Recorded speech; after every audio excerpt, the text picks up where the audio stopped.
Sir എൻ്റെ പേര് അഖിലേഷ്, ഞാൻ ബജാജ് ഫിനാൻസിൽ വിളിക്കും സാർ. പറഞ്ഞോ. ഓക്കെ, കുറച്ച് നിമിഷം താങ്കളുമായി സംസാരിക്കുന്ന വിരോധമുണ്ടോ സാർ? ഇല്ല, പറ. ഇല്ല, ഓക്കെ. താങ്കൾ ജോൺസൺ അല്ലേ? Johnson Joseph. അതെ. താങ്കൾ ഇതിനു മുമ്പ് നമ്മുടെ ബജാജിൽ നിന്ന് ആരെങ്കിലും കോൺടാക്ട് ചെയ്തിരുന്നോ? ഇല്ല. ഓക്കെ, താങ്കൾ 93,000 രൂപയുടെ pre approved personal loan sanction ഉണ്ട് ബജാജിൽ നിന്നും. താങ്കൾ നമ്മുടെ വാല്യുബിൾ കസ്റ്റമർ ആയതിനാണ് താങ്കളുടെ EMI എല്ലാം കൃത്യമായി താങ്കൾ അടയ്ക്കുന്നതിൽ താങ്കൾ കിട്ടുന്ന ഓഫറാണ് സാർ ഇത്. താങ്കൾ കൂടുതൽ ഡീറ്റെയിൽസ് അറിയാൻ ലോൺ എടുക്കുന്ന താല്പര്യമുണ്ടോ സാർ? എത്ര രൂപ വരെ ലോൺ കിട്ടും? 20,000 മുതൽ 93,000 രൂപ എടുക്കാവുന്നതാണ്. 93,000. എത്ര പലിശ? പറഞ്ഞുതരാം സാർ. താങ്കൾ ലോൺ എമൗണ്ട് 48 മാസമാണ് കാലാവധി. 48 മാസം എന്ന് പറയുമ്പോ 4 വർഷം. ഓക്കെ. പിന്നെ താങ്കളുടെ പലിശ വരുന്നത് 1.58%. 1.58%. പിന്നെ വരുന്നത് എന്ന് പറഞ്ഞാൽ താങ്കളുടെ EMI വരുന്നത് 3,405 രൂപയാണ് ഒരു മാസത്തിൽ അടയ്ക്കേണ്ടത്. പിന്നെ താങ്കളുടെ 3,405 രൂപ. ഓക്കെ, താങ്കളുടെ 6 മാസം EMI താങ്കൾ കൃത്യമായി അടയ്ക്കുകയാണെന്നുണ്ടെങ്കിൽ താങ്കൾ ലോൺ എമൗണ്ട് ക്ലോസ് ചെയ്യാൻ സാധിക്കും. അതെങ്ങനെയെന്ന് പറഞ്ഞാൽ താങ്കളുടെ പെൻഡിംഗ് ഉള്ള എമൗണ്ടിന്റെ 4% മാത്രം ഒരു മിനിറ്റ്. അല്ല, ഞാൻ നോക്കട്ടെ. 3,405 രൂപ വെച്ച് 48 മാസം. 3,405 × 48 1,63,000 രൂപ അടക്കേണ്ടി വരും. തിരിച്ചടക്കും. അത് ഫ്ലാറ്റ് റേറ്റ് ആണ് സാർ. മെഷീന്റെ റേറ്റ് ആണ് ഞാൻ പറയുന്നത്. ഹലോ, പറഞ്ഞോ. ഓക്കെ, താങ്കളുടെ 6 മാസം EMI താങ്കൾ കൃത്യമായി അടയ്ക്കുകയാണെന്നുണ്ടെങ്കിൽ താങ്കളുടെ ലോൺ എമൗണ്ട് ക്ലോസ് ചെയ്യാൻ സാധിക്കും ഒറ്റത്തവണയായി. അതെങ്ങനെയാന്ന് പറഞ്ഞാൽ താങ്കളുടെ പെൻഡിംഗ് ഉള്ള എമൗണ്ടിന്റെ 4% മാത്രം അടച്ചാൽ മതി. ഉദാഹരണം, താങ്കളുടെ 80,000 രൂപയുടെ പെൻഡിംഗ് 6 മാസം EMI പെൻഡിംഗ് എങ്കിൽ അതിന്റെ ഒരു 4% കൂടി പലിശ അടച്ച് താങ്കൾ ലോൺ എമൗണ്ട് ക്ലോസ് ചെയ്യാൻ സാധിക്കും, പ്രിൻസിപ്പൽ എമൗണ്ടിന്റെ. ഓക്കെ. അല്ല, ഞാനൊരു ഡൗട്ട് ചോദിച്ചോട്ടെ. ഇപ്പൊ ഞാൻ അടച്ച് ക്ലോസ് ചെയ്യുന്നില്ല. എനിക്ക് 4 വർഷം കൊണ്ടേ ഞാൻ ക്ലോസ് ചെയ്യുന്നുള്ളു. അപ്പൊ ഈ 93,000 രൂപ അല്ലെ? എത്രയാണ്? 93,000 അല്ലേ? 93,000 രൂപ അടച്ചിട്ട് നിങ്ങൾ പറഞ്ഞ ഈ 1.4% പലിശ ആണെങ്കിൽ പോലും ഈ 93,000 രൂപയ്ക്ക് എത്രയോ പലിശ വേണം? 1 വർഷം ആകുമ്പോ എത്രയാ വരും ടോട്ടല്?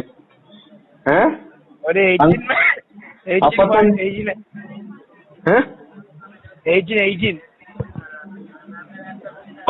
രൂപ. 18% വരും. 18% പലിശ? അതെ. എന്റെ പൊന്നു കൂട്ടുകാർ, അതിലും ഭേദം ഞാനിവിടെ ബ്ലേഡിന് പൈസ എടുക്കണേ. കേട്ടാ? Okay sir. നിങ്ങൾ ആദ്യം പറഞ്ഞ എത്രയാണ്? നിങ്ങൾ ആദ്യം പറഞ്ഞ പിന്നെ 1.8 1.4 എന്നാണല്ലോ നിങ്ങൾ ആദ്യം പറഞ്ഞത്. പിന്നെ എപ്പോഴും ഈ 18 ആയത്? അത് മന്ത്ലി അല്ലേ സാർ? ഏതാ? അത് മന്ത്ലി, പിന്നെ ഇയർലി. നമ്മള് പലിശ പറഞ്ഞ മന്ത്ലി അല്ലല്ലോ, നമ്മൾ ഇയർലി ഉള്ള പലിശ ആണല്ലോ പറയുന്നത്. ഇത്ര പെർസെന്റേജ്. അല്ലാണ്ട് നിങ്ങൾ ഇത് ആളെ പറ്റിക്കണ പരിപാടിയല്ലേ കാണിച്ചത്? അല്ലേ സാർ? ഞാൻ എല്ലാവരോടും അങ്ങനെയാണ് സാർ പറയുന്നത്. നിങ്ങൾ എല്ലാവരോടും പറഞ്ഞാൽ നിങ്ങളുടെ ബിസിനസ് തന്ത്രമാണ്. അതിൽ പല മണ്ടന്മാരും വന്ന് വീണിട്ടും ഉണ്ടാകും. ഇപ്പൊ 1.8% ആണെങ്കിൽ നിങ്ങൾ 93,000 ഞാൻ എത്ര ലക്ഷം രൂപ വേണേലും എടുക്കാം നിങ്ങളുടെ അടുത്തുനിന്ന്. നമ്മള് ഇത് പലിശ പറയണമെന്ന് വെച്ചാൽ 1 വർഷത്തെ പലിശയല്ലേ പറയണ്ടേ, അല്ലാണ്ട് 1 മാസത്തെ പലിശയാണോ പറയണ്ടേ? നിങ്ങള് പലിശ പറയുമ്പോ 1 മാസത്തെ പലിശയാണോ പറയണ്ടത്? 1 വർഷത്തെ പലിശയല്ലേ പറയേണ്ടത്? നമ്മള് ബാങ്കിലാണെങ്കിലും ഏത് ലോൺ എടുക്കുവാണെങ്കിലും 1 വർഷത്തെ പലിശയല്ലേ പറയണത്, 1 മാസത്തെ പലിശയല്ലല്ലോ. അത് പറയാൻ വേണ്ടി പോകുമ്പോഴാണ് സാർ. നിങ്ങൾ പറയാൻ വേണ്ടിയൊന്നും പോണൊന്നും ഇല്ലായിരുന്നു. ഞാൻ കണ്ടുപിടിച്ച് ചോദിച്ച കാരണമാണ് നിങ്ങളത് പറഞ്ഞത്. ആര് പറഞ്ഞു താങ്കളോട് ഞാൻ പറയില്ലായിരുന്നു? ഞാൻ എല്ലാവരോടും പറയുന്ന ഫ്ലോയിൽ അങ്ങ് പറയുന്ന രീതി എന്റെ രീതി അതാണ്. ഞാൻ അങ്ങനെ പറയൂ, അല്ലാതെ ഞാനത് ആദ്യമേ വാർഷിക പലിശ കയറി പറഞ്ഞതൊന്നും ഇല്ല. താങ്കളുടെ ഞാനൊരു കബഡി നടത്തി ഇവിടെ ഇരിക്കാം. താങ്കൾക്ക് വാർഷിക പലിശയാണ് ആദ്യം അറിയേണ്ടത്, മാസ പലിശ പിന്നീടാണ് അറിയേണ്ടത്. ഞാനതുകൊണ്ടല്ല, നിങ്ങൾ ഈ 1.2 1.4 എന്നൊക്കെ പറഞ്ഞുകൊണ്ട് ആദ്യം തുടങ്ങി. അങ്ങനെ ആകുമ്പോ 1 വർഷമാകുമ്പോ എത്ര നിസ്സാര പലിശ വരുള്ളൂ. ഒരിടത്തുനിന്ന് അത്രയും കുറച്ച് പൈസ കിട്ടാനില്ല. ഞാനൊന്ന് പറയുന്നത് കേൾക്കുമോ? ഞാനത് എന്റെ ഒരു ഫ്ലോയിലാണ് ഞാൻ പറയുന്നത്. അത് ആ ഒരു ഫ്ലോയിലേ ഞാൻ പറയത്തുള്ളൂ, അല്ല ഇനി അങ്ങോട്ട് പറയത്തുള്ളൂ. പറഞ്ഞുകൊണ്ടിരിക്കുന്നത് തന്നെയാണ്. നമ്മളാദ്യം ഇപ്പൊ നമ്മള് ലോണിന്റെ ഒക്കെ കുറെ പരസ്യം ലോണിന്റെ ഒക്കെ കാര്യത്തിനായിട്ട് തന്നെ ഒത്തിരി പേര് വിളിക്കുന്നുണ്ട്.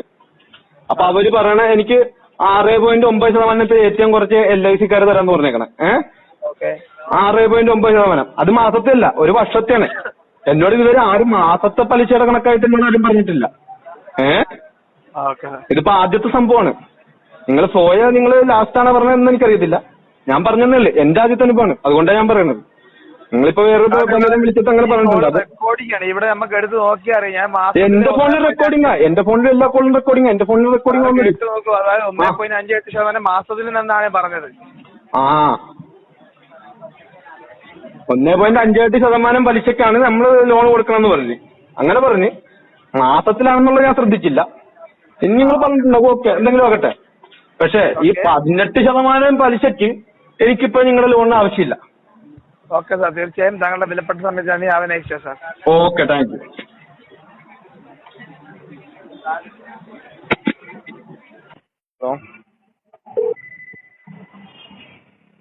ഹലോ സാർ, നമസ്കാരം. നമസ്കാരം. ബജാജ് ഫിനാൻസിൽ നിന്നാണ് വിളിക്കുന്നത്. ആയിക്കോട്ടെ. ട്രെയിനിങ് ആൻഡ് ക്വാളിറ്റി പർപ്പസിന് വേണ്ടി ഈ കോൾ റെക്കോർഡ് ചെയ്യും. സാറിന്റെ പേര് ജോൺസൺ ജോസഫ് ആണോ? അതെ അതെ അതെ അതെ. സാർ നമ്മുടെ വാല്യുവേബിൾ കസ്റ്റമർ ആയതുകൊണ്ട് സാറിന് ഒരു pre approved personal loan offer ആയിട്ടുണ്ട് സാർ. ഇതിനെ കുറിച്ച് ഡീറ്റെയിൽ ആയിട്ട് അറിയാൻ താല്പര്യമുണ്ടോ? അതെ സാർ, അതെ സാർ. പേഴ്സണൽ ലോൺ ഓഫർ ആയിട്ടുള്ളത്. അതിന്റെ പലിശ എത്രയാണ്? ഹലോ, അതിന്റെ പലിശ എത്രയാണ്? ഒരു മിനിറ്റ് സാർ. അതായത് മന്ത്ലി ഇൻട്രസ്റ്റ് വരുന്നത് 1.58% ആണ്. അത് ഞാൻ ചോദിച്ചതല്ല, വർഷത്തിൽ എത്ര വരും? ആനുവൽ ഇൻട്രസ്റ്റ് 18.93% ആണ് സാർ. അത് കൊള്ള പലിശയല്ലേ? അതായത് സാറിന് ബെനിഫിറ്റ്സ് ഉണ്ടല്ലോ സാർ. എന്ത് അതായത് ബെനിഫിറ്റ്? അതായത് സാർ 6 EMI അടച്ച ശേഷം സാറിന്റെ കയ്യിൽ എമൗണ്ട് ഉണ്ടെങ്കിൽ നമ്മള് ഇപ്പൊ EMI ആയിട്ട് പൈസ അടക്കണം, നമ്മുടെ കയ്യിൽ പൈസ ഉള്ളപ്പോ അങ്ങോട്ട് അടയ്ക്കാനല്ലല്ലോ. എന്നാ പിന്നെ എനിക്ക് വല്ല ഗോൾഡ് വല്ലതും അങ്ങോട്ട് പണയം വെച്ചെടുത്താ അപ്പൊ ഇത്രയും പലിശ കൊടുക്കണ്ടല്ലോ. ഈ 18% പലിശ എന്ന് വെച്ചാൽ നിങ്ങൾ തന്നെ ഒന്ന് ആലോചിച്ച് നോക്ക്. എന്റെ പൊന്നു കൂട്ടുകാരാ, ഏത് അക്കൗണ്ട് ആണെങ്കിലും ഏത് ലോൺ ആണെങ്കിലും നമ്മുടെ ഈ പൈസ ഉണ്ടെങ്കിൽ എപ്പോ വേണേലും അടച്ചു തീർക്കാം. പിന്നെ നിങ്ങൾ അതിന്റെ കൂട്ടത്തിൽ പറയുന്നുണ്ട് വേറെ 4% പലിശയും കൂടി അടച്ചിട്ടല്ലേ നിങ്ങൾ അടച്ച് ക്ലോസ് ചെയ്യണമെന്ന് പറയണത്. അത് അതെ, 6 അടച്ചിട്ട് പിന്നെ 4% പലിശയും കൂടി കൂട്ടിയിട്ട് ഞാൻ ബാക്കി എന്റെ എമൗണ്ട് ഉണ്ടെങ്കിൽ കൊണ്ട് അടയ്ക്കാമെന്ന് ഒരു ബെനിഫിറ്റ് ആയിട്ട് നിങ്ങൾ പറയണ. ഇത് എനിക്കാണ് ബെനിഫിറ്റ്, നിങ്ങൾക്കാണ് ബെനിഫിറ്റ്? ഹലോ സാർ, പിന്നെ പാർട്ട് പ്രീ പേയ്മെന്റ് എന്ന് പറഞ്ഞ ഒരു ഓപ്ഷൻ ഉണ്ട്. അതായത് സാർ ഒരു പാർട്ട് പ്രീ പേയ്മെന്റ് എന്ന് പറഞ്ഞ ഒരു ഓപ്ഷൻ ഉണ്ട് സാർ. അതായത് സാർ 1 മാസം EMI അടച്ച ശേഷം അടുത്ത മാസം 3 തവണ EMI അടക്കാൻ പറ്റും സാർ. അപ്പൊ ഇതിന്റെ കാലാവധി കുറഞ്ഞോണ്ട് വരും സാർ. മനസ്സിലായില്ല എന്റെ പൊന്നു കൂട്ടുകാരെ, ഏത് EMI അടയ്ക്കാനാണെങ്കിലും നിങ്ങളുടെ പലിശ എന്ന് പറഞ്ഞു കഴിഞ്ഞാൽ 18% അല്ലേ? അതെ സാർ. അത് കയ്യിൽ തന്നെ വെച്ചാൽ മതി ആ പൈസ. പിന്നെ ഒരു കാര്യം എനിക്ക് പറയാനുണ്ട്, ഇന്ന് തന്നെ ഇതിപ്പോ 4-5 കോളായി എനിക്ക് ഈ ഒരു കാര്യം പറഞ്ഞിട്ട്. ഇനി നിങ്ങൾ ക്വാളിറ്റി പർപ്പസിന് എന്തിനു വന്നാലും ഞാൻ വിളിച്ചാൽ നമ്മൾ തെറിയേ പറയുള്ളൂ. ഉള്ള കാര്യം ഞാൻ പറഞ്ഞിട്ടുണ്ട്. നിങ്ങൾ എന്ത് പർപ്പസ് വേണേലും എടുത്തോ. എന്റെ ഫോണിൽ ഇത് റെക്കോർഡിംഗാ. ഈ 18% പലിശക്ക് നിങ്ങളുടെ വലിയ കസ്റ്റമറിന് കൊടുക്കുന്ന ഒരു ഓഫറാണ്. 18% പലിശക്ക് പൈസ. ഇത് വേറെ എല്ലാവരോടും പോയി പറ. എന്റെ പൊന്നു കൂട്ടർ, ഇത് ആർക്കെങ്കിലും താല്പര്യമുണ്ട് ഈ പറഞ്ഞ 18% പലിശക്ക് വട്ടുണ്ടോ ആർക്കെങ്കിലും എടുക്കാനായിട്ട്? Okay sir, okay sir, thank you sir.